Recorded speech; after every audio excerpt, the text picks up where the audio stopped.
నమస్తే, welcome to prime nine desk analysis. నేను మీ Brahmanaidu. TDP Janasena కూటమి పెద్ద ఎత్తున సమన్వయ కమిటీలు సమావేశాలతో ప్రజల్లోకి వెళ్తున్న పరిస్థితి ఉంది. అయితే ఈ కూటమి ఖచ్చితంగా అధికారం చేపట్టాలనేటువంటి దిశగా అయితే పోరాటం చేస్తుంది. అయితే ఇప్పటికే ఆ రెండు పార్టీలకు సంబంధించిన అధినేతలు అయితే త్యాగాలకు సిద్ధంగా ఉండాలంటూ పార్టీ నేతలకు కేడర్కి అయితే పిలుపునిచ్చారు.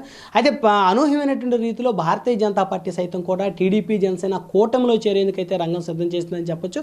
ఇప్పటికే పలు మంతనాలు ఇటు చంద్రబాబు నాయుడు అదేవిధంగా అమిత్ షా మధ్య మంతనాలు అయితే జరిగిన పరిస్థితి ఉంది. అయితే దీనికి సంబంధించి అయితే ఇంకా చర్చ అయితే కొలిక్కి వచ్చినట్టయితే లేదు. అయితే భారతీయ జనతా పార్టీ కూడా కొన్ని స్థానాలను అయితే పోటీ చేసేటువంటి దిశగా ముందుకు వెళ్తా ఉంది. దాదాపు 5 స్థానాలకు పైగా పార్లమెంట్ స్థానాలు, అదేవిధంగా 10 స్థానాల వరకు కూడా అసెంబ్లీ స్థానాలు పోటీ చేసే అవకాశం ఉంది. వీటిలో ప్రత్యేకించి చెప్పాలి అంటే మాజీ హోంమంత్రి కేఎస్ఎస్ వ్యవస్థాపక అధ్యక్షులు చేగొండి హరిరామ జోగయ్య ప్రతిపాదించిన స్థానాలు కూడా ఉండటం విశేషం.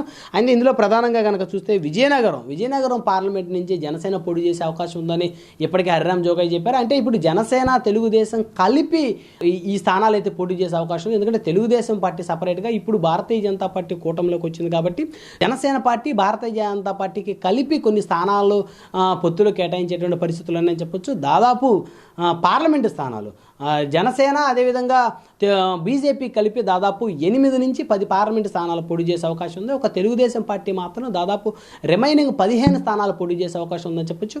వీటిలో కనుక ప్రధానంగా కనుక చూస్తే విజయనగరం పార్లమెంట్ ఉంటుందని చెప్పొచ్చు. విజయనగరం పార్లమెంటుతో పాటు అనకాపల్లి, అదేవిధంగా కాకినాడ, అదేవిధంగా నరసాపురం, అదేవిధంగా మచిలీపట్నం, తిరుపతి, రాజంపేట, ప్రత్యేకించి చెప్పాలంటే ఈ 7 పార్లమెంటు స్థానాల్లో జనసేన అదేవిధంగా బీజేపీ కూటమి పోటీ చేస్తుందని చెప్పొచ్చు. అంటే టీడీపీ, బీజేపీ, జనసేన అభ్యర్థిగా మాత్రమే అభ్యర్థులు బరిలో దిగుతారు. అంటే ఈ 7 స్థానాలు ఇటు భారతీయ జనతా పార్టీకి అదేవిధంగా జనసేన పార్టీకి అనువైన స్థానాలని చెప్పొచ్చు. అదేవిధంగా వీటితో పాటు వైజాగ్ పార్లమెంట్ ఏదైతే ఉందో వైజాగ్ పార్లమెంటు స్థానం కూడా భారతీయ జనతా పార్టీకి కేటాయించే అవకాశం ఉంటుందని చెప్పొచ్చు. ఇక్కడ విజయనగరం మాత్రం జనసేన బీజేపీ ఉమ్మడి అభ్యర్థిగా అంటే టీడీపీతో కలుపుకొని కూటమి అభ్యర్థిగా పోటీ చేసే అవకాశం ఉంటుందని చెప్పొచ్చు.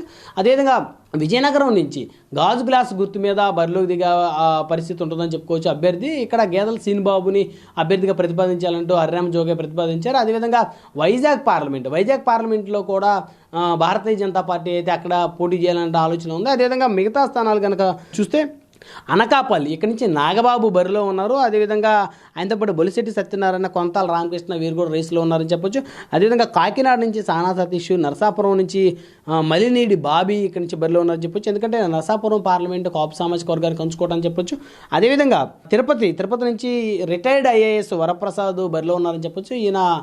ఇది తిరుపతి పార్లమెంట్ అనేది రిజర్వ్డ్ పార్లమెంట్గా ఉంది కాబట్టి ఇక్కడ నుంచి వరప్రసాద్ ఐఏఎస్, మాజీ ఐఏఎస్ ఇక్కడ నుంచి బరిలో ఉన్నారని చెప్పొచ్చు. అదేవిధంగా రాజంపేట నుంచి పాలకొండరాయుడు కుమారుడుగా ఉన్నటువంటి బాలసుబ్రహ్మణ్యం బరిలో ఉన్నారని చెప్పొచ్చు. అదేవిధంగా వీరితో పాటు ఎంవి రావు రిటైర్డ్ ఎగ్జిక్యూటివ్ డైరెక్టర్ బరిలో ఉన్నారని చెప్పొచ్చు. ప్రధానంగా కనుక చూస్తే ఈ 7 పార్లమెంటు స్థానాలు ఖచ్చితంగా జనసేన బీజేపీకి సంబంధించినటువంటి స్థానాల్లో 7 స్థానాల్లో ఖచ్చితంగా జనసేన కానీ బీజేపీ కానీ వారి సింబల్తో పోటీ చేసే అవకాశం ఉంది. వీటితో మినహా వైజాగ్ సైతం కూడా భారతీయ జనతా పార్టీ పోటీ చేసే అవకాశం ఉందని చెప్పొచ్చు. అంటే ఓవరాల్గా కనుక చూస్తే జనసేన బీజేపీ సింబల్ తోటి దాదాపు 8 నుంచి 10 పార్లమెంట్ స్థానాలు పోటీ చేయొచ్చు. అదేవిధంగా మిగతా 15 పార్లమెంట్ స్థానాలు అయితే ఉన్నాయో అక్కడ తెలుగుదేశం పార్టీ సింబల్ తోటి ఆ 15 స్థానాలు పోటీ చేసే అవకాశం ఉందని చెప్పొచ్చు. ఓవరాల్గా 25 పార్లమెంట్ స్థానాలు కనుక చూస్తే టీడీపీ, జనసేన, బీజేపీ బలపరిచిన అభ్యర్థులుగా ఇక్కడ అభ్యర్థులు అయితే బరిలోకి దిగుతారు అనేటువంటి సమాచారం అయితే ఉంది.